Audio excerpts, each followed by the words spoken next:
বিসমিল্লাহির রহমানির রহিম। আসসালামু আলাইকুম। প্রিয় বন্ধুরা, আমি যদি হাজার বার কসম করে বলি, তবু আজকের আমলটির গুরুত্বের তুলনায় কম হবে। যে ব্যক্তি ফজরে আমলটি করবে, সে সরাসরি আল্লাহর জিম্মাদারিতে, আল্লাহর সুরক্ষায় ঢুকে গেল।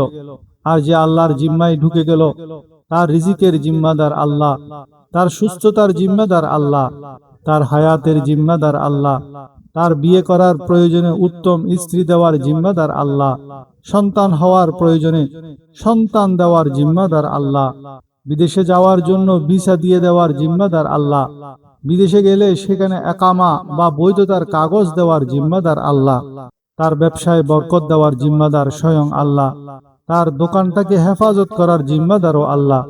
আমাকে যদি কখনো প্রশ্ন করে ভূমিকম্প থেকে বাঁচার কোনো তাবিজ আপনারা দিবেন কিনা, আমি কসম খেয়ে বলবো, হ্যাঁ, ভূমিকম্প থেকে বাঁচার একমাত্র মহৌষধ ও তাবিজ হলো এই ফজরের আমলটি।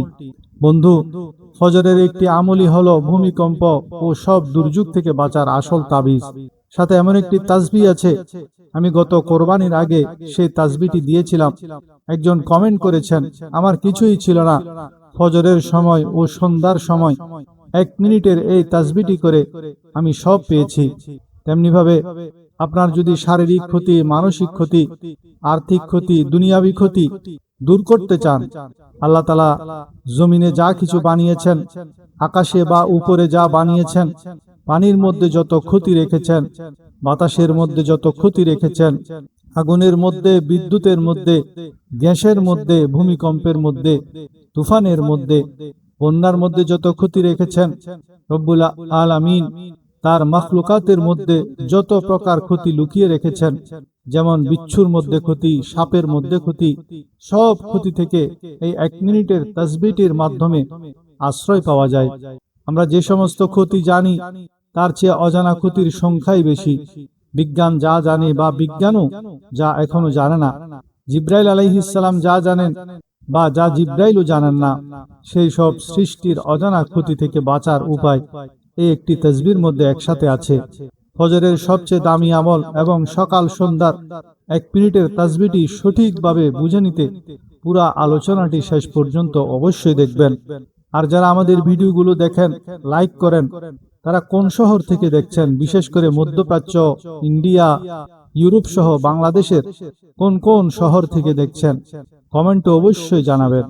তাহলে আপনাদের কমেন্ট দেখে অন্যরাও এসব আমলের ভিডিও দেখতে উৎসাহিত হবে এবং আপনার জন্য সদকায়ে জারিয়া হবে। বিশেষ করে যেসব পশ্চিমবঙ্গের মুসলমান ভাইরা আমার ভিডিও দেখছেন, আপনাদের সার্বিক অবস্থা কমেন্টে লিখে জানাবেন, যাতে সারা বিশ্বের মুসলমানরা আপনাদের প্রকৃত অবস্থা সম্পর্কে জানতে পারে।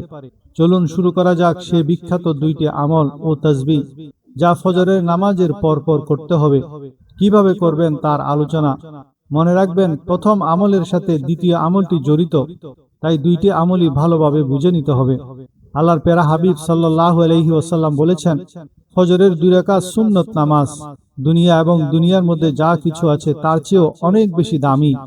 এবার বন্ধু, বলুন তো দেখি, কত সম্পদের মালিক হলে তা দুনিয়া এবং দুনিয়ার সবকিছুর চেয়ে দামি হবে, অথচ 2 রাকাত সুন্নতের দামি এর চেয়ে বেশি। এখন যদি কেউ এসে ঘোষণা দেয়, আগামীকাল যে ব্যক্তি ফজরের 2 রাকাত সুন্নত পড়বে তাকে নগদ 500 টাকা দেওয়া হবে, বলুন তো দেখি বাংলাদেশের কত পরিমাণ মুসলমান তখন মসজিদে যাবে? সবাই যাবে না? আপনার মনে 500 টাকার উপর তো পুরো বিশ্বাস এসে গেল, কিন্তু আপনার নবীর কথা, যা দুনিয়া এবং দুনিয়ার সবকিছুর চেয়ে দামি, সেটার উপর তো আপনার বাস্তব বিশ্বাসটাই হলো না। আজকে থেকে মনে মনে শক্ত নিয়ত বানান, আজকে থেকে ফজরের সুন্নত আমি পড়বই ইনশাআল্লাহ। এবার ভাবুন, সুন্নতের দামই যদি এত বেশি হয়, তবে ফজরের 2 রাকাত ফরজের দাম কত হতে পারে? রাসূলুল্লাহ সাল্লাল্লাহু আলাইহি ওয়াসাল্লাম তো নিজের থেকে কিছু বলেন না যতক্ষণ না তার রব তাকে ওহী পাঠান। রাসূল সাল্লাল্লাহু আলাইহি সাল্লাম বলেন, যে ব্যক্তি ফজরের নামাজ পড়ল সে আল্লাহর জিম্মায় ঢুকে গেল। আমি এমন এক নতুন প্রজন্ম চাই, যে প্রজন্মের নাম হবে ফজর প্রজন্ম। সুবহানাল্লাহ। আমি এমন এক আন্দোলন চাই, যার নাম হবে ফজরের নামাজের আন্দোলন। আল্লাহর কসম, আল্লাহর কসম, আল্লাহর কসম, যেদিন এই জাতির ফজর নামাজের জামাত আর জুমার নামাজের জামাত এক সমান হবে। যেদিন ফজরের নামাজে জুমার নামাজের মতো মুসল্লি হবে, সেদিন আপনাদের আর রাস্তায় নেমে আন্দোলন করতে হবে না। স্বয়ং রব আপনাদেরকে শাসন ক্ষমতা উপহার বা গিফট করবেন। আপনার যা যা লাগে আল্লাহ সব দিবেন। যা যা চান তাও দিবেন, যা চান না তাও দিবেন। তাই সবাই মনে মনে ওয়াদা করুন, ফজর আর কাজা করব না, ফজর আর ছাড়ব না ইনশাআল্লাহ। মনে মনে ওয়াদা করলাম ভাই, ফজর নামাজ নিশ্চিত ঠিক রেখে আমরা মরতে চাই। আমাদের এমন এক প্রজন্ম দরকার যারা নিয়মিত ফজর পড়বে। যদি কেউ ফজর আদায়কারীর উপর জুলুম করে, তবে কিয়ামতের মাঠে আল্লাহ তাকে জিজ্ঞাসা করবেন, আমার যে বান্দা ফজর পড়েছিল এবং আমার জিম্মায় ছিল, তার উপর তুমি কিভাবে জুলুম করলে? তাই নবী করিম সাল্লাল্লাহু আলাইহি ওয়াসাল্লাম বলেছেন, কেউ ফজর পড়লে তার সাথে এমন আচরণ করো না যাতে আল্লাহর দরবারে অপরাধী হিসেবে মুখোমুখি হতে হয়। বুখারী ও মুসলিম শরীফের বর্ণনা অনুযায়ী যারা অন্ধকারে হেঁটে হেঁটে ফজর ও এশার নামাজে মসজিদে যায়, কিয়ামতের ময়দানে তাদের জন্য পরিপূর্ণ নূরের সুসংবাদ রয়েছে। মুয়াজ্জিন যখন একামত দেন, তখন অনেক মুসল্লি বুলেটের গতিতে দৌড়ে মসজিদে যান এবং হাঁপাতে হাঁপাতে নামাজে দাঁড়ান। ইসলাম এভাবে নামাজে যেতে বলেনি। নবীজি সাল্লাল্লাহু আলাইহি ওয়াসাল্লাম বলেছেন, তোমরা যখন জামাতে যাবে তখন ধীর স্থিরতা ও গাম্ভীর্যের সাথে মধ্যম পন্থা অবলম্বন করে যাবে। যতটুকু জামাত পাবে ততটুকু পড়বে, আর যা ছুটে যাবে তা সালাম ফিরানোর পর একা আদায় করে নেবে। দৌড়ে মসজিদে আসার কারণে আরেকটি ভুল হয়, অনেকে তাড়াহুড়া করে জুতা রাখার স্থানে অন্যের জুতা মারিয়ে ভেতরে চলে যান। এতে অন্যের জুতা কাদা বা ময়লায় নষ্ট হয়। আপনি নামাজ পড়ে আল্লাহকে খুশি করতে চাইলেন, কিন্তু অন্যদিকে 14 জন মানুষের মনে কষ্ট দিলেন। তারা যদি মাফ না করেন, তবে আল্লাহর হক আদায় হলেও বান্দার হক নষ্ট করার কারণে আপনি ক্ষমা পাবেন না। একইভাবে মঞ্চে আলেমদের জুতা এনে দেওয়ার নামে অন্যরা জুতা মারিয়ে যাওয়াও ইসলামের শিক্ষা নয়। সন্তানদের দেখাতে হবে, শেখাতে হবে, মসজিদে গেলে নিজের জুতা আলাদা সুন্দর করে রাখতে হবে, যেন অন্যের জুতা ময়লা না হয়। এছাড়াও লোকমান হাকিম তার সন্তানকে বলেছিলেন, তোমার গলার আওয়াজ নিচু করবে, এত জোরে কথা বলা যাবে না যা মানুষের বিরক্তির কারণ হয়, আবার এত আস্তেও নয় যা বোঝাই যায় না। কথোপকথন মধ্যম ও সাবলীল গতি বজায় রাখা উচিত। আমাদের প্রিয় নবীজি সাল্লাল্লাহু আলাইহি ওয়াসাল্লামের বাচন ভঙ্গি ও কথার শৈলী এত চমৎকার ছিল যে তা শুনেই অনেকে ইসলাম গ্রহণ করেছিলেন। মুসলিম শরীফের 88 নম্বর হাদিসে জিমাত রাদিয়াল্লাহু তাআলা আনহুর একটি ঘটনা বর্ণিত আছে। জিমাত নামের এক ব্যক্তি মক্কায় এসেছিলেন, যিনি ঝাড়ফুঁক ও চিকিৎসা করতেন। মক্কার কিছু নির্বোধ লোক তাকে বলল, এখানে মুহাম্মদ নামে এক ব্যক্তি আছেন, যিনি নাউজুবিল্লাহ মানসিক বিকারগ্রস্ত। তুমি যদি তাকে পাও তবে একটি ফু দিয়ে দিও। জিমাত ভাবলেন, তিনি যদি ফু দেন তবে আল্লাহর ইচ্ছায় হয়তো সেই লোক সুস্থ হয়ে যাবেন। ঘটনাক্রমে রাসূলুল্লাহ সাল্লাল্লাহু আলাইহি ওয়াসাল্লামের সাথে জিমাদের সাক্ষাৎ হলো। জিমাত নবীজিকে বললেন, তোমার সমস্যার কথা আমি শুনেছি, আমি ফু দিলে আল্লাহ তোমাকে আরোগ্য দান করতে পারেন। আল্লাহ রাসূল শান্ত থেকে কেবল খুতবার ভূমিকা পাঠ করলেন, ইন্নাল হামদালিল্লাহ নাহমাদুহু ওয়া নাস্তাঈনুহু শেষ পর্যন্ত পড়লেন। নবীজির এই চমৎকার ভূমিকা শুনে জিমাত চমকে গেলেন। তিনি বললেন, থামো, তোমার এই কথাগুলো আমাকে আবার শোনাও। নবীজি কথাগুলো 3 বার শোনালেন। জিমাত তখন বললেন, আমি অনেক গণক ও জাদুকরের কথা শুনেছি, কিন্তু তোমার এই কথার গভীরতা সমুদ্রের তলদেশ পর্যন্ত পৌঁছে গেছে। আমার হাত ধরো, আমি এখনই ইসলাম গ্রহণ করতে চাই। নবীজি সাল্লাল্লাহু আলাইহি ওয়াসাল্লাম কিন্তু তাকে মুসলিম হতে বলেননি, কেবল কথার সুন্দর ভঙ্গি ও ভূমিকা শুনেই তিনি মুগ্ধ হয়ে ইসলাম গ্রহণ করেছিলেন। সুবহানাল্লাহ। প্রিয় বন্ধুরা, একজন মুসলমানের উপর আল্লাহর পক্ষ থেকে সবচেয়ে বড় পরীক্ষা হলো এই ফজরের নামাজ। যেখানে পরীক্ষা বড়, সেখানে পুরস্কারও সবচেয়ে বড় হয়। পরীক্ষা কখনো এত কঠিন হয় না যা কেউ পারে না, আবার এত সহজও হয় না যা সবাই অনায়াসে পেরে যায়। যেমন বিসিএস পরীক্ষার কথাই ধরুন, পরীক্ষা এত সহজ হয় না যে সবাই পাশ করবে, আবার এত কঠিনও হয় না যে সবাই ফেল করবে।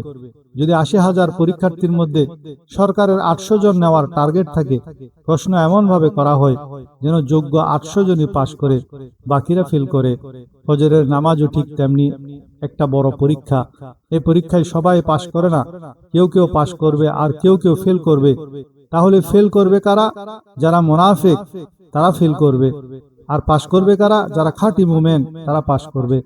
আল্লাহর নবী বলেন, কোনো পুরুষ যদি শেষ রাতে ঘুম থেকে উঠে দেখে তার স্ত্রী ঘুমাচ্ছে আর সে তাকে নামাজের জন্য জাগায়, স্ত্রী যদি উঠতে অস্বীকার করে, তবে স্বামী যদি ভালোবেসে তার চেহারায় সামান্য পানির ছিটা দেয় এবং স্ত্রী উঠে যায়, অথবা স্ত্রী আগে উঠে স্বামীকে জাগায় এবং স্বামী উঠতে অস্বীকার করলে স্ত্রী যদি তার মুখে পানির ছিটা দিয়ে জাগিয়ে দেয়, আল্লাহ রসুল বলেন, এই সুন্দর দৃশ্যটি দেখে স্বয়ং আরশে আজিম থেকে রব মুস্কি হাসেন।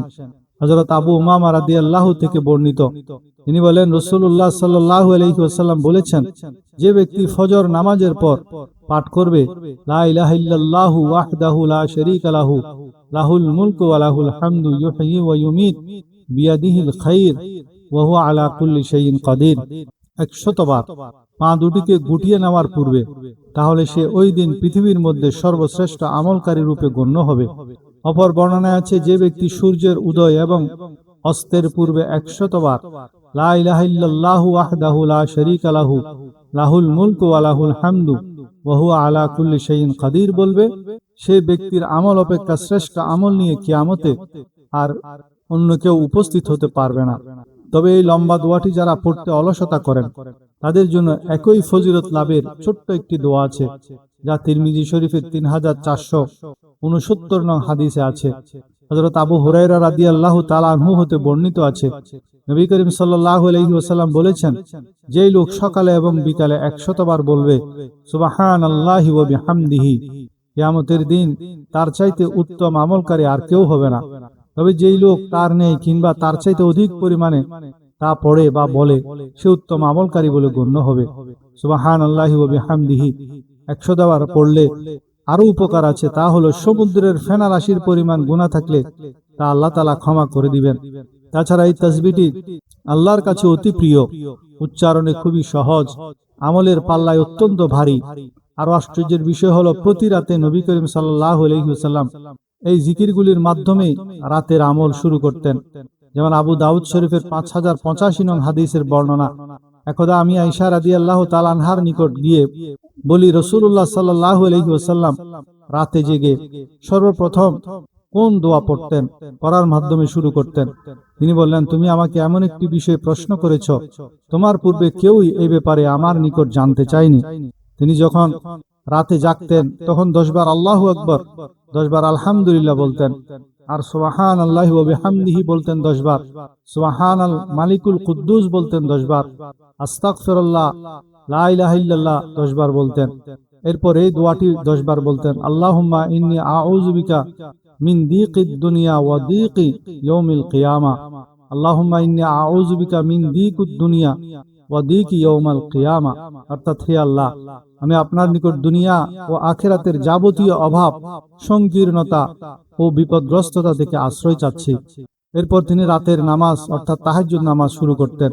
আবার ফজরের পর সবচেয়ে ওজনে ভারী যে দোয়াটি আছে, তাতেও সুবহানাল্লাহি ওয়া বিহামদিহি এই তাসবিহটি আছে। যেমন আবু দাউদের 1503 নং হাদিসের বর্ণনা, একদা রাসূলুল্লাহ সাল্লাল্লাহু আলাইহি ওয়াসাল্লাম হযরত জুয়াইরিয়া রাদিয়াল্লাহু তাআলা আনহা উনার কাছ থেকে বেরিয়ে এলেন। ইতিপূর্বে তার নাম ছিল বাররাহ। নবী করিম সাল্লাল্লাহু আলাইহি সাল্লাম তার এই নাম পরিবর্তন করেন।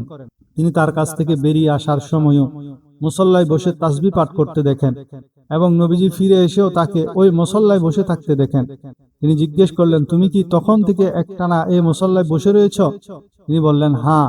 তখন নবীজি বললেন, তোমার কাছ থেকে যাওয়ার পর আমি 3 বার 4টি কলমা পড়েছি।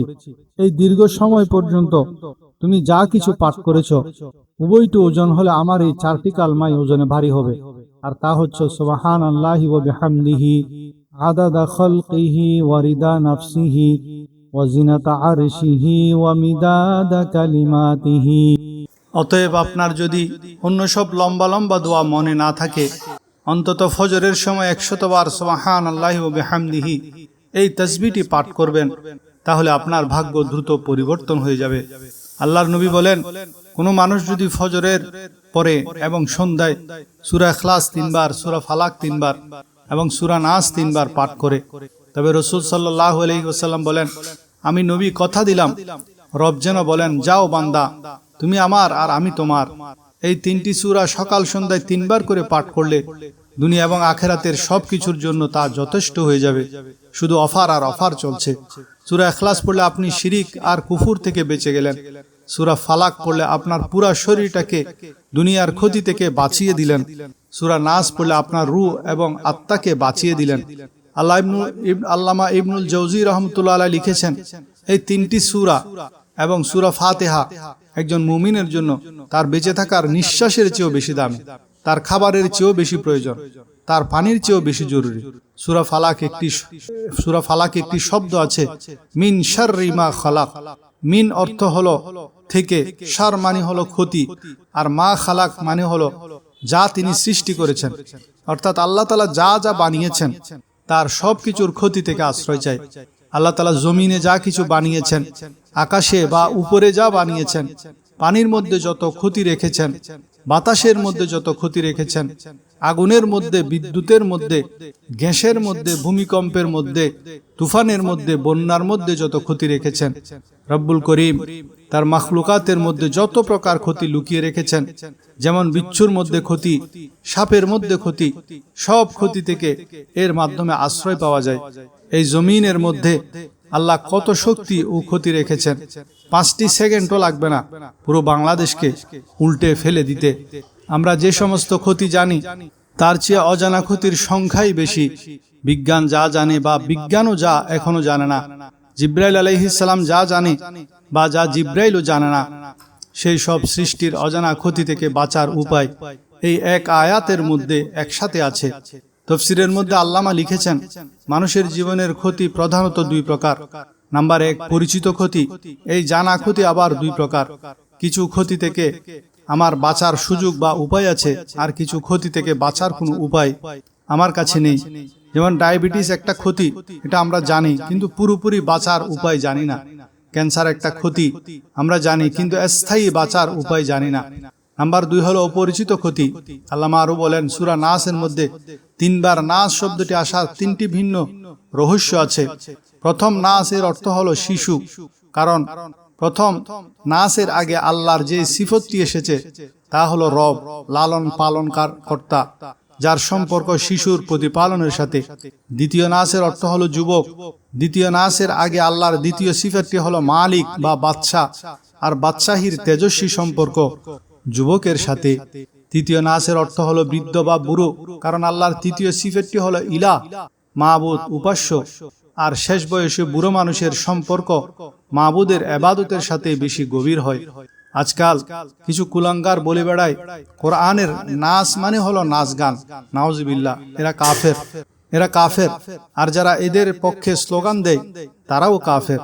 আল্লাহর পবিত্র কোরআনকে আমাদের চোখের সামনে এভাবে বিকৃত করবে, এটা কখনো মেনে যাওয়া যেতে পারে না।